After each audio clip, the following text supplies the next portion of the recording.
আগামীতে এই নিউজটি হয়তো কোন জাতীয় পত্রিকায় হবে, হয়তো বা কোন জাতীয় পত্রিকা হতে পারে। জাতীয় বন্ধুগণ, আমরা ভয়তে জোর করে রাষ্ট্রপতি বলেছি বাংলা আমরা হুলিয়া বাংলা হামলা আমাদের উপর হতে পারে, এগুলিকে আমরা পরোয়া করি না। আমরা রাজপথে থাকবো। বিগত দিনে সরকারের আমলে আমরা রাজপথে ছিলাম। যখন শহীদ বাচ্চাকে হত্যা করা হয় তখন আমরা রাজপথে থেকে এই তারেক জিয়ার কুলাঙ্গারকে প্রতিরোধ করেছিলাম। জাতীয় বন্ধুগণ, যিনি বঙ্গবন্ধুকে কটূক্তি করেছেন তিনি আওয়ামী লীগের সাধারণ সম্পাদক জাহাঙ্গীর আলম অবিলম্বে তার পদত্যাগ চাই। কারণ না হলে আমাদের এই সংগঠনগুলো অবশ্যই হাইব্রিডদের হাতে চলে যাবে। জাতীয় বন্ধুগণ, এখন আপনাদের সামনে বক্তব্য রাখবেন সদর থানা কৃষক লীগের যুগ্ম সাধারণ সম্পাদক রাজা সরকার। আসসালামু আলাইকুম। আমি শুধু বলবো না, আমার সিনিয়র নেতা কর্মী থেকে উপস্থিত আছেন, আমার বড় ভাই নিয়ে গেছেন নাহিদ ভাই, আমার বড় ভাই সাইদুল্লাহ খাওয়ান ভাই, তারাই বলছে। আমি শুধু একটা কথাই বলবো, আপনি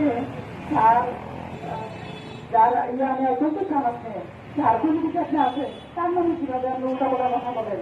আপনি জাতির কাছে ক্ষমা চান, তাহলে আমরা বুঝবো যে আপনি সত্যিকারে আওয়ামী লীগের নেতা। নাহলে দেখুন করে আপনি বিএনপি আমাদের সাথে আপনি হাত মিলিয়ে আপনি কাজ করতেছেন। আমি কথা বলবো না, আমার কথা বলবো আমার বড় ভাই নিয়ে গেছেন নাহিদ ভাই। আসসালামু আলাইকুম।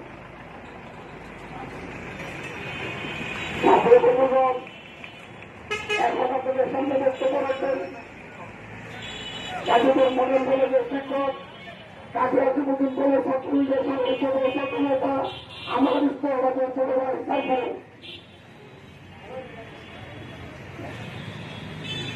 আসসালামু আলাইকুম। আজকে যার জন্ম না হলে আমরা এই সোনার বাংলা পেতাম না, যার জন্ম না হলে আমরা আমাকে মা বলে ডাকতে পারতাম না, সেই একজন সুনামধন্য ব্যক্তির নামে আজকে এই গাজীপুর মহানগরের মেয়র, যিনি কুলাঙ্গার, এই গাজীপুরের কুলাঙ্গার, এই কুলাঙ্গার এই বঙ্গবন্ধুর নামে কুটুক্তি করেছেন এবং এরা কুটুক্তি করেছেন গাজীপুর মহানগরের আওয়ামী লীগের সভাপতি এবং এমপির নামে। আমরা অবিলম্বে তার এই মেয়র পদ থেকে পদত্যাগ চাচ্ছি এবং আওয়ামী লীগ থেকে পদত্যাগ চাচ্ছি। তিনি ক্ষমতার পরে আমাদের গাজীপুর অনেক মানুষকে অনেক বড় আমরা তার যে কোনো ভাবে হোক তার পদত্যাগ চাই এবং আমার বক্তব্য। জয় বাংলা, জয় বঙ্গবন্ধু।